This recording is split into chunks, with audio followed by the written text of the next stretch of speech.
ये वीडियो हम लोग के बीकॉम सेमेस्टर फर्स्ट वालों की है करेंसी बैंकिंग। ये आप लोग की वन शॉट वीडियो है। इस वीडियो के अंदर ये वाला टॉपिक हम यहाँ पर डिस्कस करेंगे। आप पहले टॉपिक्स बनने से पहले देख लेते हैं कि मनी क्या है। मनी का मतलब होता है मनी कुछ भी हो जिसको सारे लोग मानते हैं वही क्या होती है मनी बोलते हैं। मतलब क्या है money is anything which is generally accepted by all the people. मतलब क्या है, अब जैसे 10 रुपए का सिक्का ही ले लीजिए, अगर आप लोग उसको मानते हो तो मनी है, वरना वो मनी नहीं है कि नहीं। तो मतलब क्या है money is anything which is generally accepted by all the people, उसको क्या बोलते हैं हम लोग मनी बोलते हैं। अब मनी के भी कई सारे फंक्शन होते हैं। सबसे पहला आता है आपका measure of value. Measure of value का मतलब होता है जैसे मनी की भी कुछ वैल्यू होती है। 10 रुपए का नोट है या 20 रुपए का नोट है, 50 रुपए का नोट है, ये वैल्यू है उसकी। दूसरा आपका measure of exchange. Measure of exchange का मतलब होता है उसको आप किसी चीज को खरीदने के बदले में लेते हो, उसे क्या बोलते हैं हम लोग मेजर ऑफ एक्सचेंज बोलते हैं। तीसरा आप लोग का स्टोर ऑफ वैल्यू, कि मनी को आप लोग स्टोर भी करके रख सकते हो लंबे समय के लिए। अब जैसे कोई जैसे पहले बार्टर सिस्टम चलता था कि जब कोई एक कम्युनिटी को देख के दूसरी कम्युनिटी को लेते हैं तब उसे बार्टर बोलते हैं। पर मनी में तो ऐसा होता नहीं। मनी में क्या होता है कि ये इसमें डायरेक्टली आप क्या कर सकते हो, पैसा दे के अपनी चीज को ले सकते हो। ये इकोनॉमिक्स की तरह है। तो यहाँ पर आप लोग गुड्स को छोड़ के कम्युनिटी को बोलना है आप लोग को, मतलब गुड्स की जगह आप लोग कम्युनिटी बोल देंगे, ठीक है। इसके बाद आता है स्टैंडर्ड ऑफ डेफर्ड पेमेंट का क्या मतलब होता है कि मनी को लोन पे भी चढ़ाया जा सकता है। मतलब जिसको भी पैसा चाहिए लोन पर आप उसको भी दे सकते हो और उससे पैसा कमा सकते हो। तो ये भी क्या है, मनी है। बैंक का मतलब क्या होता है, पहले तो देखिए बैंक, जो बैंक है वो एक तरीके से बैकबोन है किसकी, हम लोग की कंट्री की इकोनॉमी की।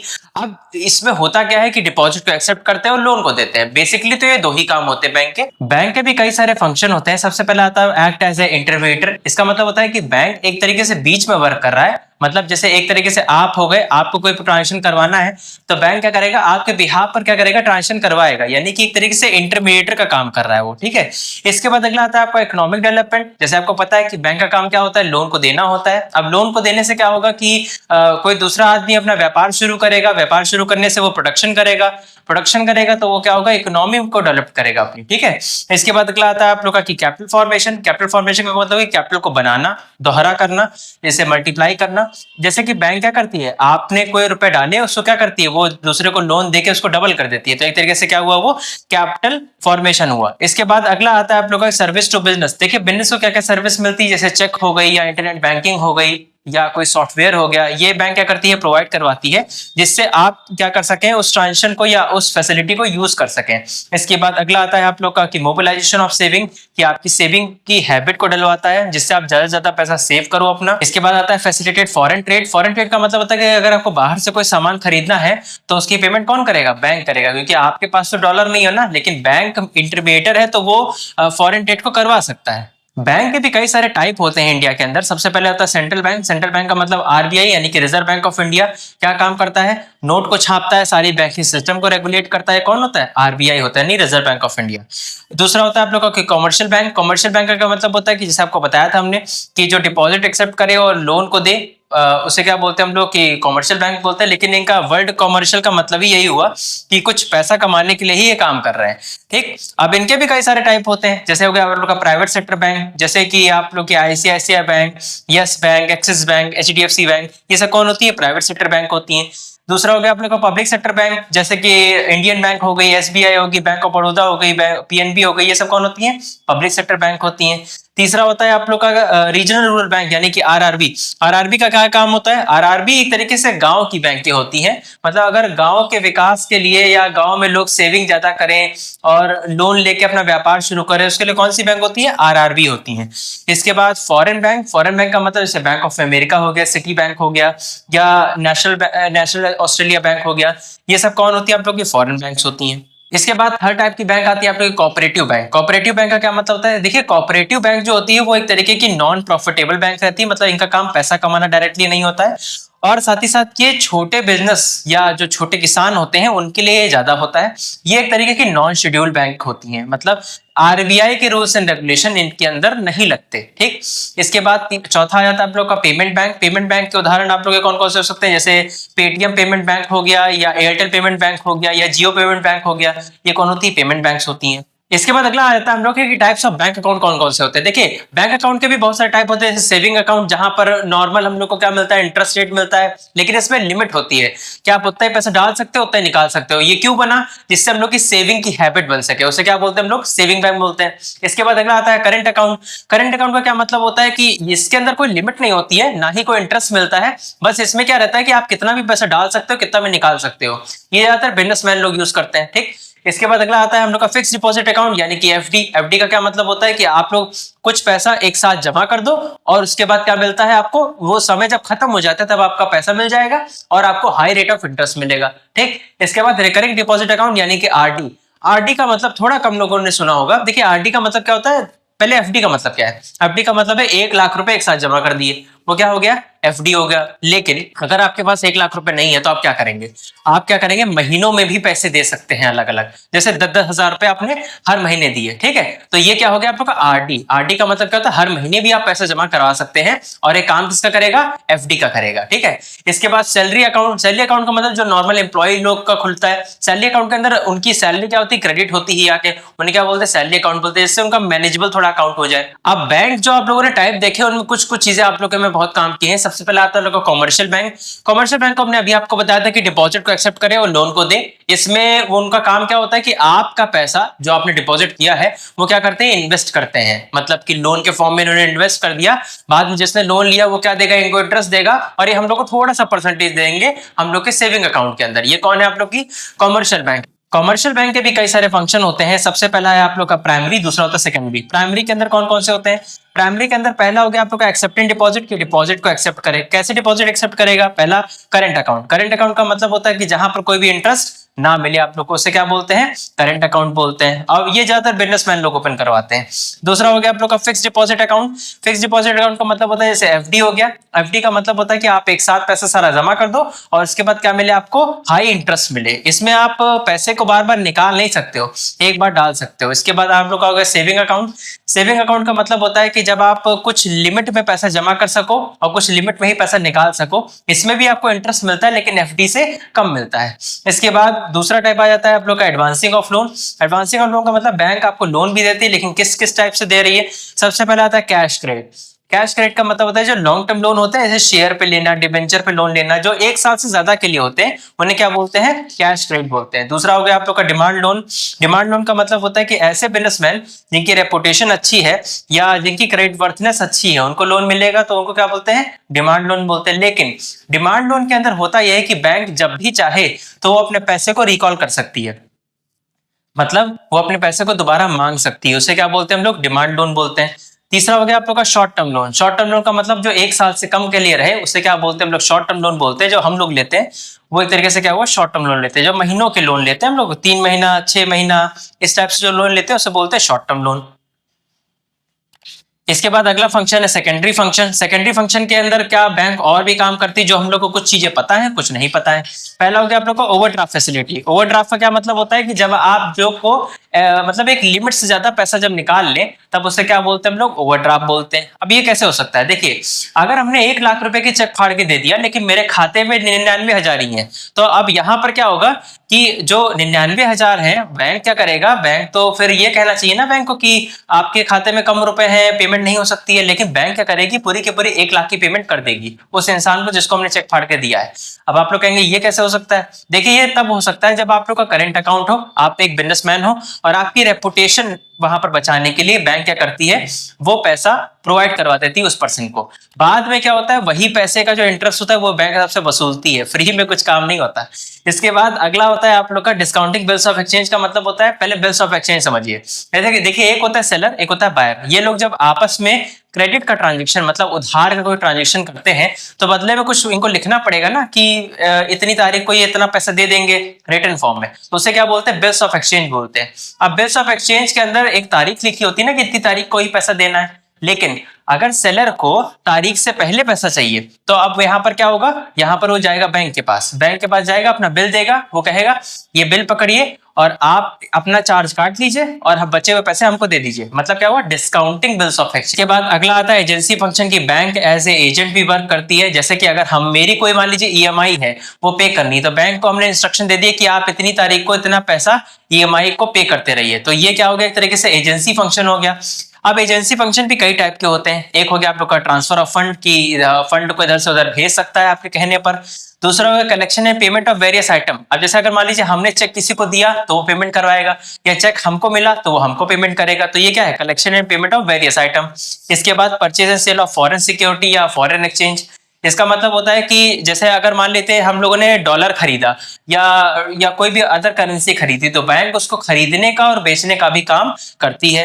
अगला आपको इनकम टैक्स कंसिस्टेंसी। इसका मतलब क्या होता है कि अगर आपने बैंक से कह दिया कि आप साल भर का हमारा जो टैक्स है उसको कैलकुलेट करके आप लोग ऑटोमेटिक डिडक्ट कर लीजिए, मतलब काट लीजिए, तो वो काम भी कौन कर सकता है, बैंक कर सकता है। अब ऐसे आप करेंगे या आप करेंगे थोड़ी आपकी ज्यादा हेडेक होगी, और अगर बैंक कर देगा आपके लिए वही चीज तो फिर वो सर्विस हुई ना एक तरीके से।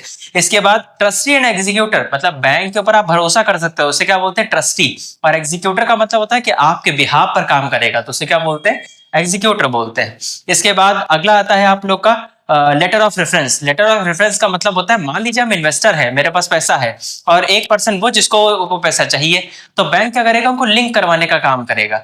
बैंक क्या करेगा, रेफरेंस देगा उनको कि ये पर्सन है, ये आपकी मदद कर सकता है। ठीक, तो अब इससे बैंक को क्या फायदा होता है, देखिए दोनों बैंक, मतलब हमारा बैंक खाता और उस पर्सन का बैंक खाता उसी बैंक में होगा ना, तो बैंक को ही तो फायदा हो रहा है उससे। ट्रांजेक्शन हम लोग करेंगे तो उसमें बैंक को फायदा होगा। इसके लिए बैंक क्या करता है, हम लोग को जोड़ता है, मतलब मिलवाता है। इसके बाद चौथे टाइप का फंक्शन आता है general utility function. General utility का मतलब होता है कि ये कुछ चीजें आपको पता है, कुछ इसमें नहीं पता होंगी। एक होता है आप लोग को लॉकर फैसिलिटी, ये आपको पता है कि जैसे जमीन के कागजात रखवा देना, या लोन जो होता है जो आप लोग का, या गोल्ड या सिल्वर जो भी है वो आपके तिजोरी में रखवा देना, तो ये क्या होता है, लॉकर फैसिलिटी आपको देता है। दूसरा है ट्रेवलर्स चेक।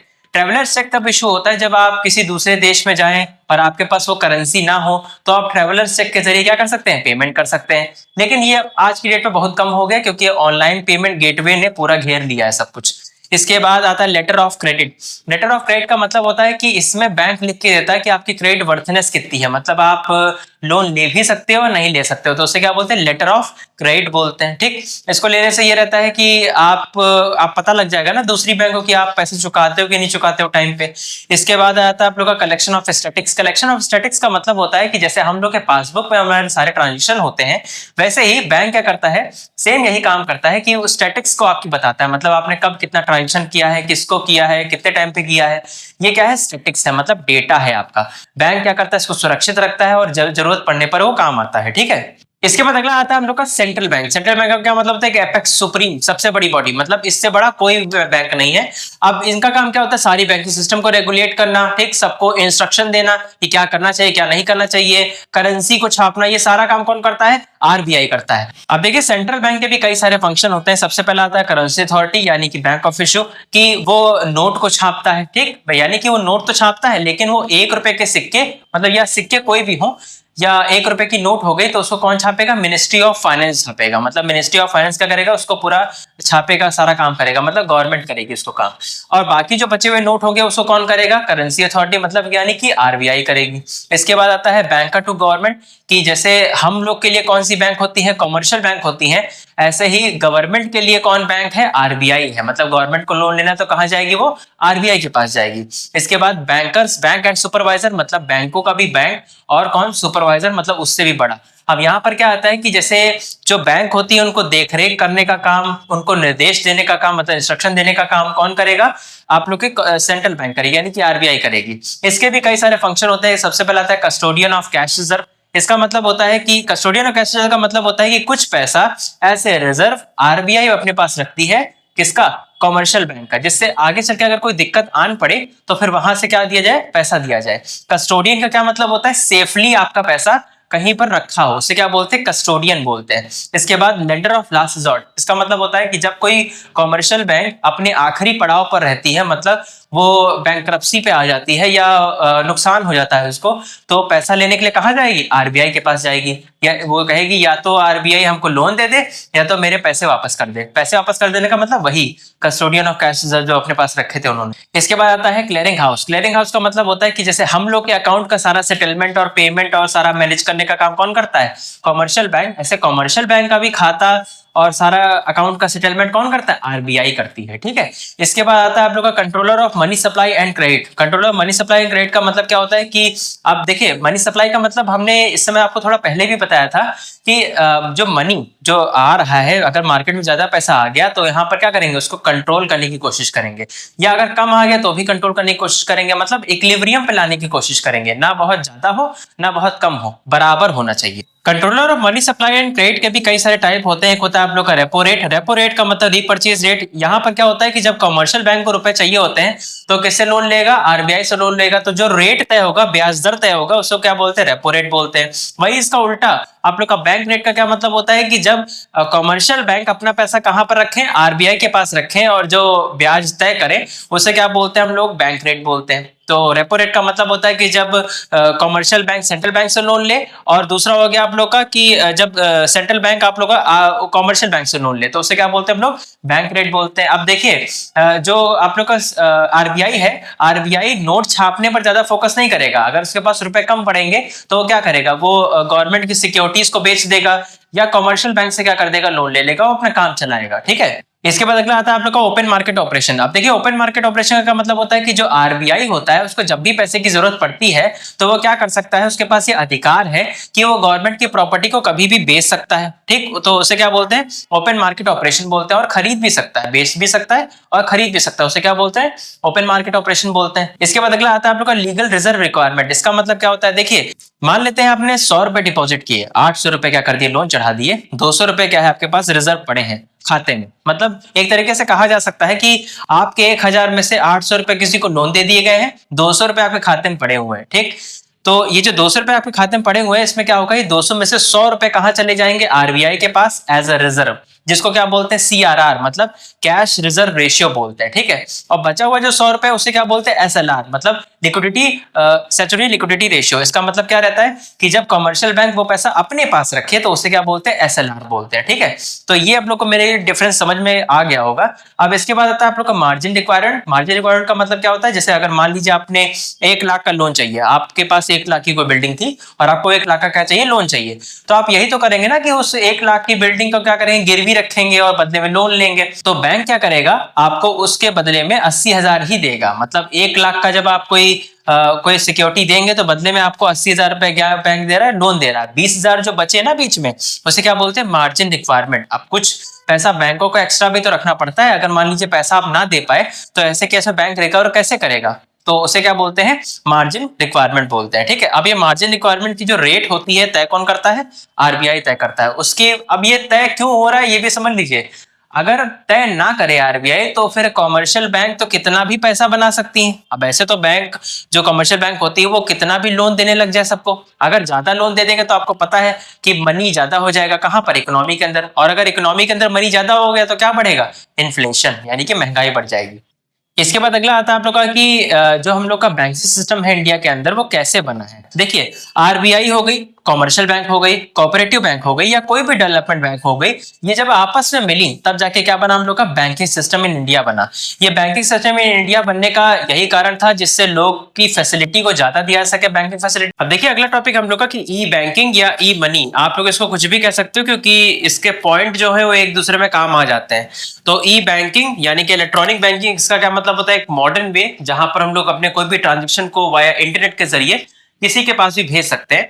अब ये मेनली कहाँ यूज होता है? जैसे हम लोग के बैंक अकाउंट्स होते हैं, या हम लोग को कोई मनी ट्रांसफर करना हो, बिल की पेमेंट करना हो, या अपनी फाइनेंशियल एक्टिविटी को ट्रैक करना हो। ये सारे काम हम लोग जो है कहाँ पर जाके करते थे? पहले बैंक में फिजिकली जाके करते थे, मतलब ब्रांच के अंदर जाके करते थे।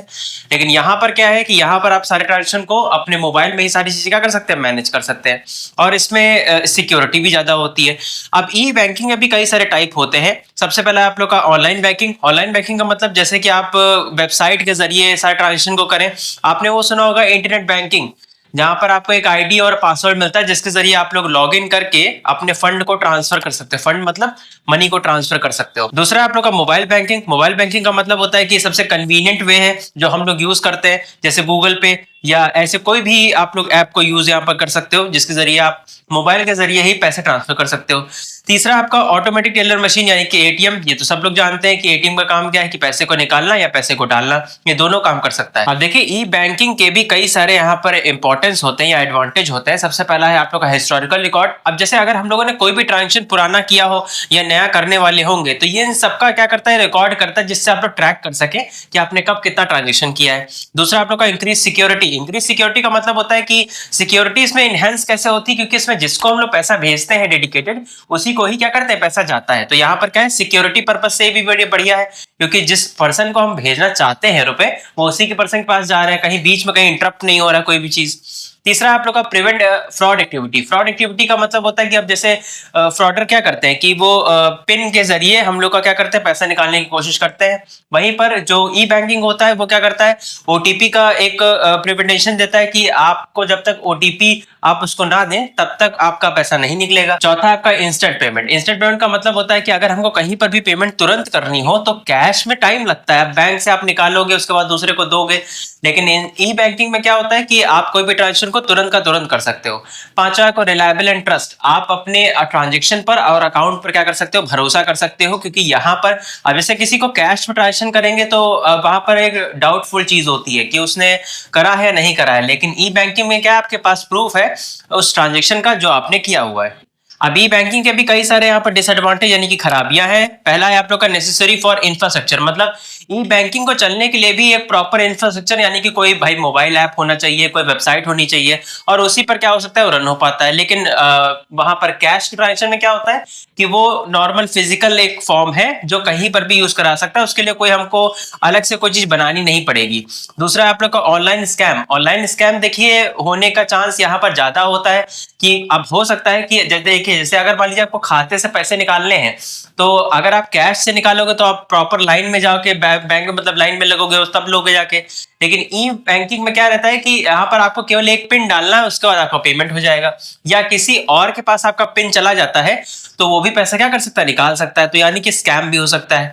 तीसरा आपका possible security hacking. Security hacking का मतलब होता है कि अगर आपका अकाउंट किसी ने मान लीजिए एक्सेस कर लिया अनऑथराइज तरीके से, मतलब गलत तरीके से, तो वहां पर भी क्या होगा, आपका पैसा चला जाएगा।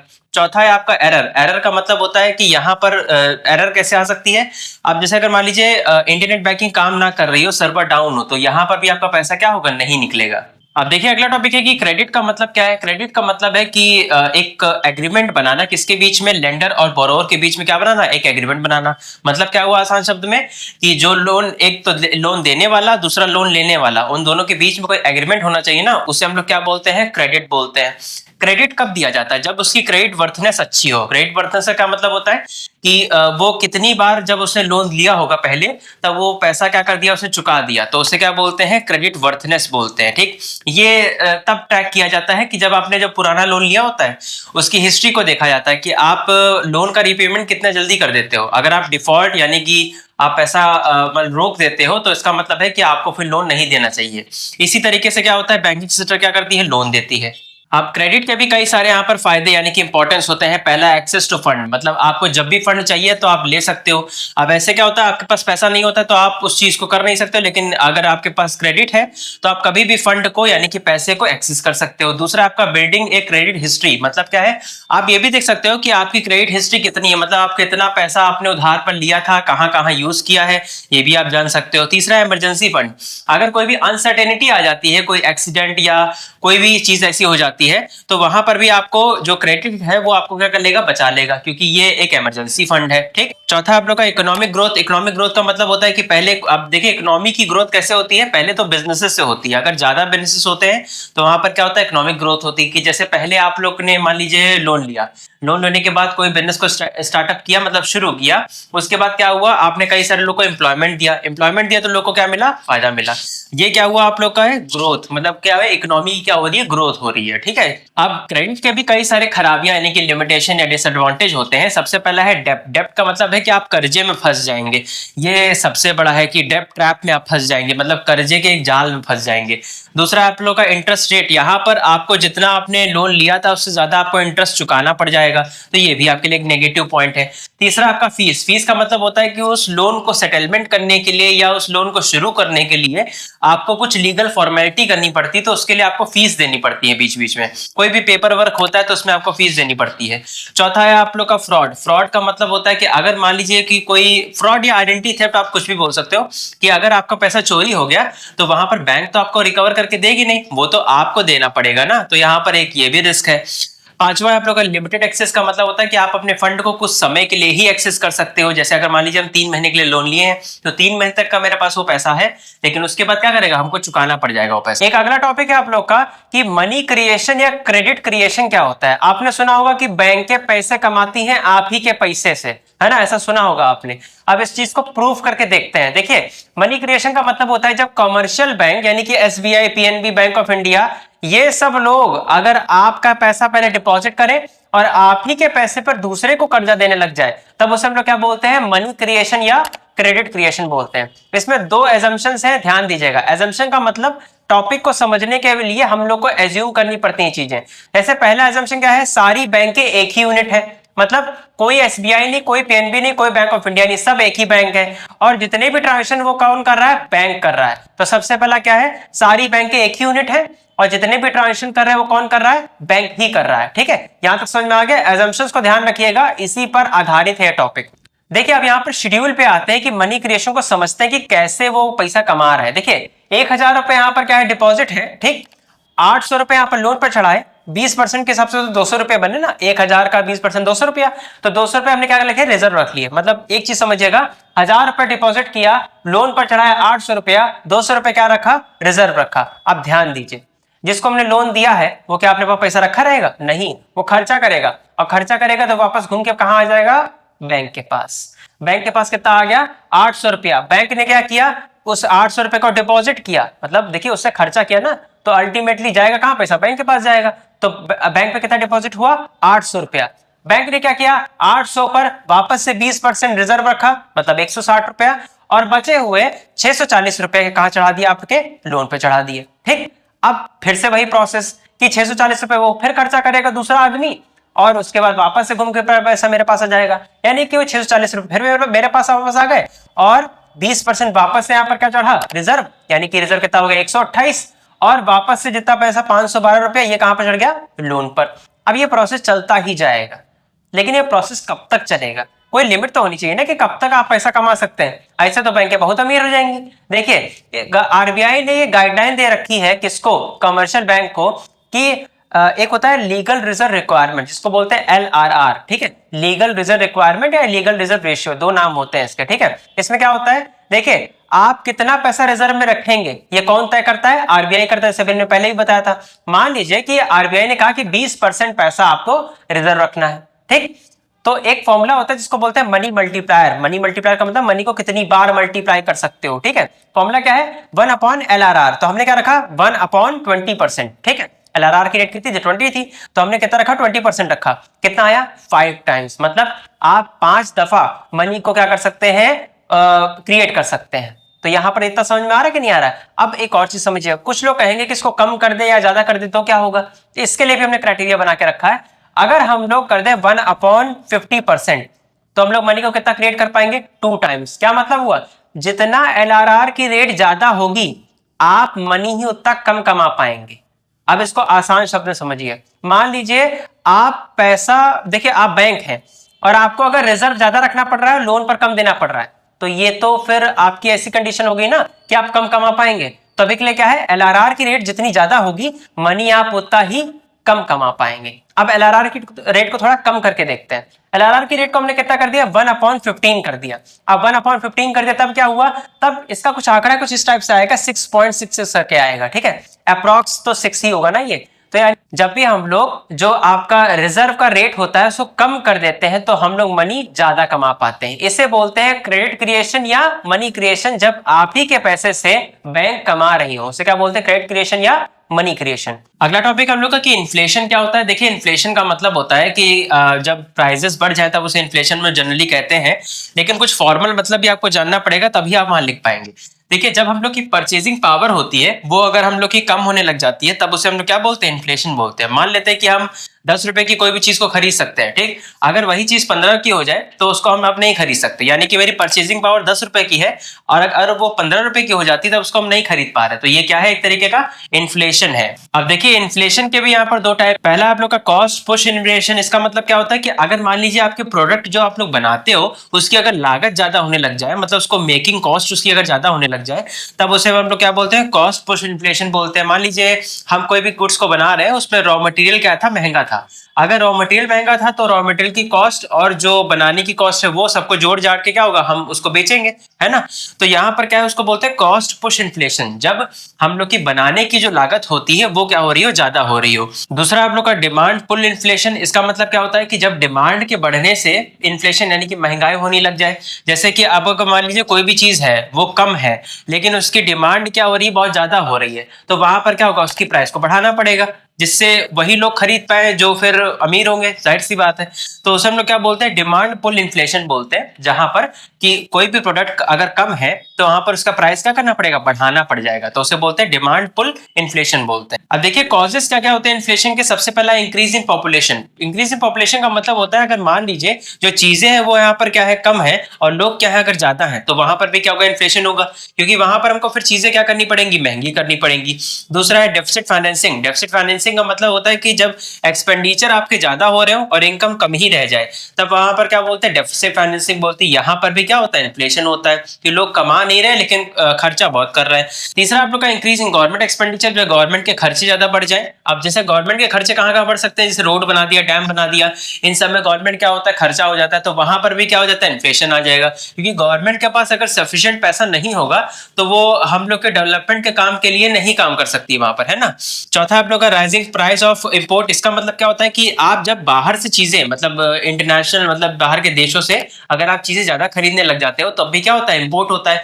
अब इंपोर्ट में क्या होता है कि आप अपनी करेंसी में क्या करते हो, पेमेंट करते हो। जैसे अपने यहाँ के गांधी जी कहाँ चले जाएंगे, बाहर चले जाएंगे, तो इससे नुकसान हम ही लोग को ही है, क्योंकि हम लोग क्या करेंगे, अपने यहाँ की करेंसी को अगर बाहर भेज देंगे तो हम लोग को यहाँ पर करेंसी क्या होगी, ज्यादा छापनी पड़ जाएगी, और अगर करेंसी ज्यादा छापेंगे तो हम लोग की मनी की वैल्यू क्या हो जाएगी, कम हो जाएगी। जैसे एक देश है आप लोग का जिम्बाब्वे देश, वहां पर भी बिल्कुल सेम ऐसी चीज हुई कि अगर आपको कोई एक ब्रेड भी खरीदनी है तो उसके लिए भी आपको पूरा बंडल लेके जाना पड़ता है रुपयों का। ये बात सच भी है, कोई झूठ भी नहीं है, आप लोग यहाँ फोटो में भी देख सकते हैं। सेम यही पर चीज है कि अगर आप लोग मनी को ज्यादा छापने लग जाओगे तो उसकी वैल्यू क्या हो जाएगी, कम हो जाएगी, क्योंकि अगर सबके पास ही वो रुपए हैं, हर किसी के पास अगर रुपए ज्यादा है तो सेलर भी क्या करेगा, रुपए ज्यादा ही करेगा, कम क्यों करेगा वो। पांचवा आप लोग का इंक्रीज इन ब्लैक मनी। अगर ब्लैक मनी अगर ज्यादा होगा तो वहां पर क्या होगा कि लोग पैसे को कहीं पर स्टक कर दिया, मतलब क्या है, पैसा आगे बढ़ नहीं पा रहा हम लोग के डेवलपमेंट के लिए, बीच में कहीं पे गायब हो गया है। तो अगर बीच में पैसा गायब हो गया इसका मतलब क्या हुआ कि मनी सप्लाई में वो पैसा नहीं आया। मनी सप्लाई का क्या मतलब होता है कि हम लोग की इकोनॉमी के अंदर कितना मनी घूम रहा है, उसे हम लोग क्या बोलते हैं, मनी सप्लाई। मतलब जैसे हम लोग खर्चा कर रहे हैं, दूसरा कोई खर्चा कर रहा है, एक्चुअली में मनी सप्लाई ही है। तो यहाँ पर क्या होता है कि अगर ब्लैक मनी हुआ तो वो पैसा हम लोग के डेवलपमेंट के लिए नहीं यूज हो पा रहा है, यानी कि वो खर्चे का भार किस पर होगा, हम लोगों पर होगा, और इससे क्या बढ़ेगा, इन्फ्लेशन बढ़ेगा। अब अगर इन्फ्लेशन को कंट्रोल करना है तो उसके लिए भी कई सारी रेमेडीज होती है। रेमेडीज का मतलब सोल्यूशन कह सकते हो आप। सबसे पहला है रिड्यूस गवर्नमेंट एक्सपेंडिचर, की गवर्नमेंट के खर्चों को क्या कर दिया जाए, कम कर दिया जाए। गवर्नमेंट जब अपने खर्चे कम करेगी, जैसे डिसइन्वेस्टमेंट कर दिया या कोई बोरोइंग, किसी को लोन दिया, तो ऐसे केस में क्या होगा, गवर्नमेंट के खर्चे क्या हो जाएंगे, कम हो जाएंगे, और इनकम क्या होगी, ज्यादा होगी। ऐसे केस में क्या होगा कि इन्फ्लेशन भी क्या होगा, कम होगा, कि गवर्नमेंट के खर्चे जब कम होंगे तो गवर्नमेंट किसी और चीज में पैसा लगा सकती है ना। दूसरा आप लोग का increase the supply of essential item. Essential item का मतलब जैसे गेहूं, चावल या खाने पीने की चीजें जो बेसिक नेसेसिटी है वो पूरी होनी चाहिए पहले, तो ये जो होती है इनके लिए सप्लाई ज्यादा होनी चाहिए। जब इनकी सप्लाई ज्यादा होगी तो हम लोग पास खाने पीने की चीजें तो बेहतर हो सकती हैं। Reduce public borrowing by government. अब देखिए पब्लिक बोरोइंग का मतलब होता है कि जब गवर्नमेंट लोन लेने लग जाए, अगर गवर्नमेंट ज्यादा लोन लेगी तो भी वहां पर क्या हो जाएगी, महंगाई बढ़ जाएगी। जैसे आपने श्रीलंका का केस देखा होगा कि इसमें क्या हुआ था कि गवर्नमेंट ने ज्यादा लोन ले लिया, इसके चक्कर में वहां चीजें और महंगी होने लग गई और उसके बाद फिर वो देश पूरा रह ही नहीं गया। इसके बाद आप लोग का चौथा आ गया है control deficit financing. Control deficit financing का मतलब होता है कि हम लोग जब जब हमारे एक्सपेंडिचर क्या होने ज्यादा होने लग जाए और इनकम हमारी कम ही रह जाए तब उसे डेफिसिट फाइनेंसिंग बोलते हैं। इसको बराबर करने की कोशिश करें, मतलब जितनी हमारी इनकम है उतनी हमारा एक्सपेंस है, तो ये क्या होगा, बराबर हो जाए।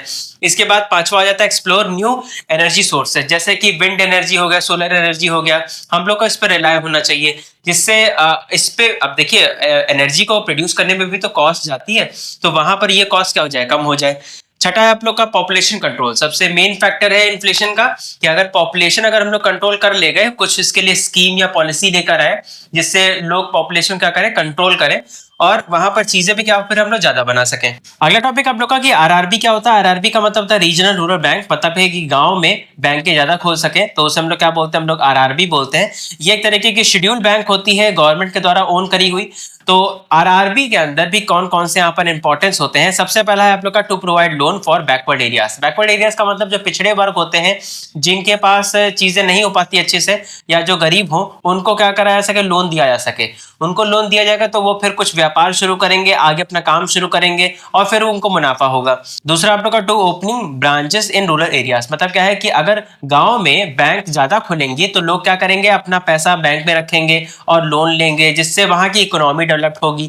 तीसरा आप लोग का to encourage entrepreneurship in rural areas. मतलब क्या है कि जो गांव के अंदर एंटरप्रेन्योर मतलब बिजनेसमैन को भी क्या करना, ज्यादा लेकर आना, जिससे वो लोग बिजनेस ज्यादा खोलें। बिजनेस ज्यादा खोलेंगे तो क्या होगा, एम्प्लॉयमेंट होगा, जो आप लोग का अगला पॉइंट है, इंक्रीज एम्प्लॉयमेंट।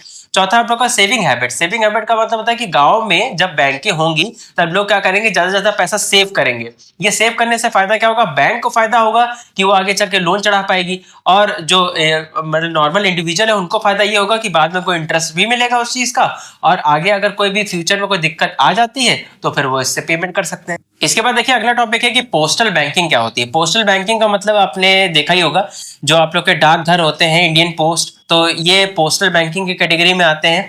ये एक तरीके के लोकल पोस्ट ऑफिस होते हैं जहां पर आप लोग जाके क्या कर सकते हो, कई सारे काम करवा सकते हो। आप चाहे कुरियर करवा लो, चाहे आप पैसा जमा करवा लो, चाहे आपको एफडी बनवा लो या कुछ भी कर लो, ये सारा काम मतलब बैंक की तरह ये काम करता है, लेकिन इसको रेगुलेट आरबीआई नहीं करता है। पोस्टल बैंकिंग को आरबीआई नहीं रेगुलेट करता है, इसको गवर्नमेंट रेगुलेट करती है। मतलब गवर्नमेंट ही सारे रूल्स एंड रेगुलेशन बनाती है, सारी चीजों को मैनेज करती है, फंड को मतलब जो पैसा आपका आता है उसको लोन पर भी चढ़वाती है, सब कुछ काम गवर्नमेंट करती है। यहाँ आरबीआई का इंटरफेयर नहीं होता है। पोस्टल बैंकिंग के भी कई सारे इंपॉर्टेंस होते हैं। सबसे पहला है low cost of banking services. जैसे बाकी बैंकें होती है, कॉमर्शियल बैंक होती है, वो अपने चार्जेस ज्यादा लेती हैं, जैसे डेबिट कार्ड, क्रेडिट कार्ड, इन सब की या ट्रांजेक्शन के चार्जेस होते हैं वो ज्यादा लेते हैं। लेकिन पोस्टल बैंकिंग के चार्जेस क्या होते हैं, बहुत कम होते हैं, मिनिमाइज होते हैं, क्योंकि इनका फोकस ही रहता है कि जो मतलब गरीब या मिडिल क्लास लोग हैं उन लोगों से ज्यादा पैसे ना लिए जाएं, क्योंकि ये गवर्नमेंट की बैंक है। दूसरा आप लोग का है बेसिक बैंकिंग सर्विसेज, जैसे कि पैसा डालना, पैसा निकालना और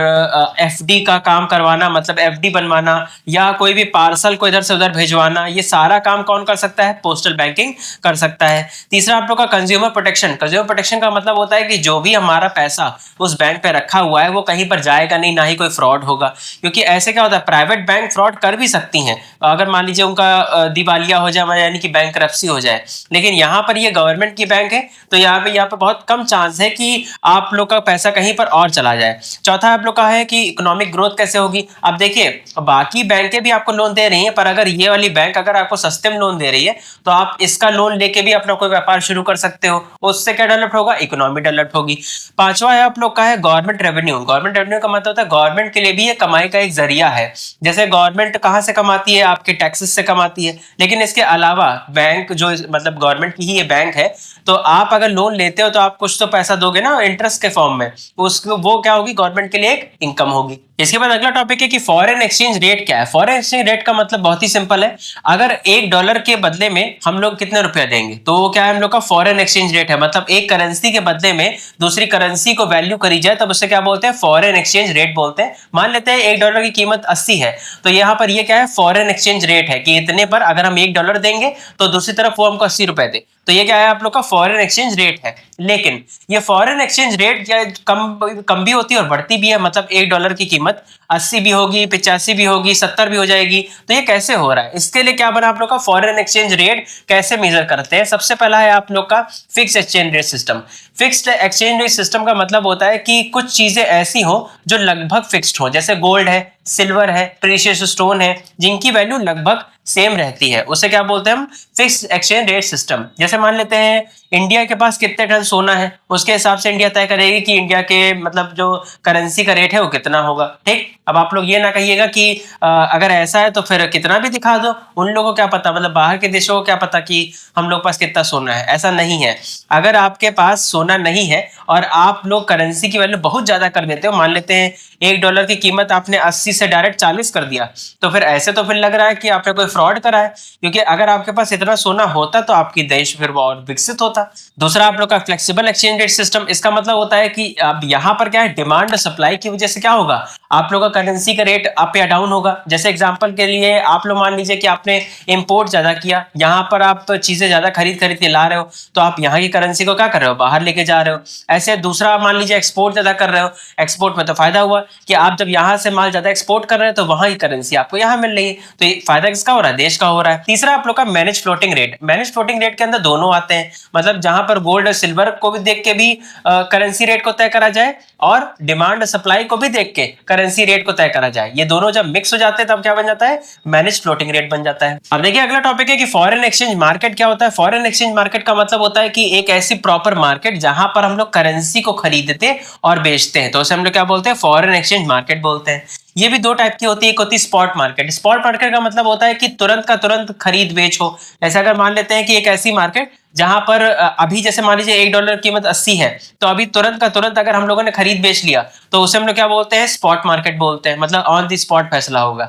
दूसरा आ जाता है आप लोग का फॉरवर्ड मार्केट। इसका मतलब क्या होता है कि जैसे आज हमने करेंसी का रेट मान लीजिए 80 है, मतलब $1 की कीमत मान लीजिए 80 है, और आगे चल के हमको उसको क्या करना है, बेचना है, तो हम लोग क्या यूज करेंगे, फॉरवर्ड मार्केट यूज करेंगे। मतलब क्या हुआ, हमने रेट आज का रखा, मतलब 80 का रखा, आगे मान लीजिए वो 85 भी हो गया, लेकिन उसको बेचेंगे कितने पे, हम 80 पर ही बेचेंगे। इसे क्या बोलते हैं हम लोग, फॉरवर्ड मार्केट बोलते हैं, कि पिछले रेट को तय कर लिया जाए और बेचा जाए उसको फ्यूचर में, तो उसे क्या बोलते हैं हम लोग, फॉरवर्ड मार्केट बोलते हैं। इसके बाद देखिए अगला टॉपिक है कि एक्सचेंज कंट्रोल क्या होता है। एक्सचेंज कंट्रोल का मतलब होता है कि जब गवर्नमेंट इंटरफेयर करे एक्सचेंज मार्केट के अंदर, मतलब जैसे फॉरेन एक्सचेंज मार्केट होती है वहां पर गवर्नमेंट क्या करे, इंटरफेयर करे। अब इंटरफेयर क्यों कर रही है गवर्नमेंट, क्योंकि अब सारी चीजें डिमांड सप्लाई के हाथ में तो छोड़ी नहीं जा सकती। डिमांड सप्लाई का मतलब मार्केट के हाथ में तो सारी चीज छोड़ी नहीं जा सकती, वरना मार्केट क्या होगा, ज्यादा मुनाफा कमाने के चक्कर में हम लोग का क्या करेगी, जो एक्सपोर्ट होगा उसको कम कर देगी और इंपोर्ट का क्या कर देगी, ज्यादा कर देगी। तो इसके चक्कर में गवर्नमेंट क्या करती है, इंटरफेयर करती है और यहाँ पर सारी चीजें कंट्रोल करने की कोशिश करती है। उसे हम लोग क्या बोलते हैं, एक्सचेंज कंट्रोल बोलते हैं। हमने आपको भी बताया था कि हम लोग का जो करेंसी का रेट होता है वो 3 तरीकों से तय हो सकता है, गोल्ड से, या आप लोग की डिमांड सप्लाई से दूसरा था, और तीसरा था मैनेज फ्लोटिंग। तो यहाँ पर क्या था कि जो गवर्नमेंट थी, अगर गवर्नमेंट इंटरफेयर यहाँ पर ना करे तो लोग क्या करेंगे, अपने हिसाब से क्या करेंगे, एक्सचेंज कंट्रोल को करेंगे और इसमें फिर मार्केट ओन करेगी। गवर्नमेंट बीच में आके क्या करती है, एक्सचेंज कंट्रोल को वहां पर मिनिमाइज कर देती है, मतलब बैलेंस करने की कोशिश करती है, जिससे इन्फ्लेशन ना बढ़ जाए, महंगाई ना होने लग जाए। अब देखिए इसके भी कुछ ऑब्जेक्टिव होते हैं। सबसे पहला आप लोग का to maintain exchange value. Exchange value का मतलब $1 की कीमत, जैसे हम लोग तय नहीं करते $1 की कीमत 80 है, 85 कितनी है, तो उस वैल्यू को मेंटेन करके रखना। आप लोग देखते होंगे कि जो करेंसी की वैल्यू होती है वो लगभग बढ़ती घटती है, मतलब बहुत ज्यादा बढ़ती घटती नहीं है। जैसे मान लीजिए आज 80 है तो ऐसा नहीं हो कल 110 हो जाएगा, यानी कि वो 80 है तो फिर 85 हो जाएगी, ऐसे ही करते मतलब पास में ही रहेगी, बहुत दूर तक नहीं चली जाएगी। ये किसकी वजह से हो पाता है, एक्सचेंज कंट्रोल की वजह से हो पाता है, क्योंकि गवर्नमेंट बीच में आके उसको बैलेंस करने का काम करती है। दूसरा आप लोग का to protect domestic currency. Domestic currency का मतलब हमारी करेंसी को प्रोटेक्ट करना बाहर के एनवायरमेंट से, क्योंकि अब देखिए अगर हम लोग की करेंसी अगर बाहर ज्यादा जाएगी तो हम लोग को नोट भी ज्यादा छापनी पड़ जाएंगी, है ना। तो गवर्नमेंट बीच में आके क्या करती है, एक्सचेंज कंट्रोल को मैनेज करती है और रेट को वापस से सही करती है। तीसरा आप लोग का encourage essential import. Essential import का मतलब जितनी जरूरी चीजें हैं आप लोग केवल उन्हीं को इंपोर्ट करिए, वरना आप लोग इंपोर्ट ना करिए, क्योंकि इंपोर्ट करने से क्या होगा, हम लोग की करेंसी बाहर जाएगी। जाहिर सी बात है कि अगर बाहर से आप कोई चीज खरीदोगे तो पेमेंट तो अपनी करेंसी से करा जाएगा। चौथा आप लोग का है करेक्टिंग डिसइक्विलिब्रियम। डिसइक्विलिब्रियम डिसइक्विलिब्रियम का क्या मतलब होता है कि डिसइक्विलिब्रियम क्या है? डिसइक्विलिब्रियम का मतलब है कि आपके एक्सपेंस ज्यादा है और इनकम कम है, तो ये क्या हो गया? डिसइक्विलिब्रियम हुआ। इसको क्या करना? बैलेंस करना। बैलेंस करने से क्या होगा कि आपकी इकोनॉमी और ज्यादा ग्रो करेगी और उसमें नए नए अपॉर्चुनिटी क्रिएट होंगी।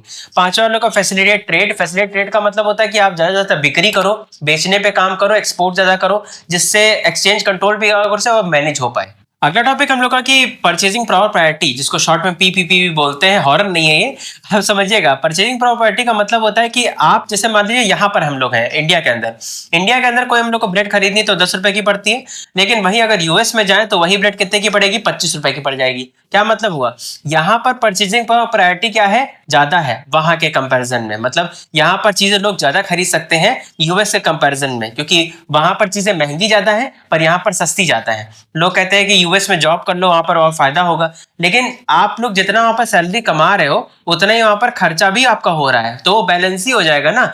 यानी कि परचेसिंग पावर पैरिटी का मतलब होता है कि जब एक करेंसी के बदले में दूसरी करेंसी को कंपैरिजन करा जाए तब उसे क्या बोलते हैं? परचेसिंग पावर पैरिटी बोलते हैं। वन शॉट भी वीडियो हम लोग की कंप्लीट हो चुकी है। आप लोग को इस वीडियो को कम से कम 3 से 4 बार देखना है, जिससे सारे आप लोग को टॉपिक याद होने लग जाए, और इसमें जितने भी आपके फीचर हो गए, इंपॉर्टेंस हो गए या टाइप हो गए, ये सब बताए गए आप लोग को याद रखने हैं। वीडियो को शेयर करते रहेगा। All the best for the exam. मिलते हैं नेक्स्ट वीडियो में।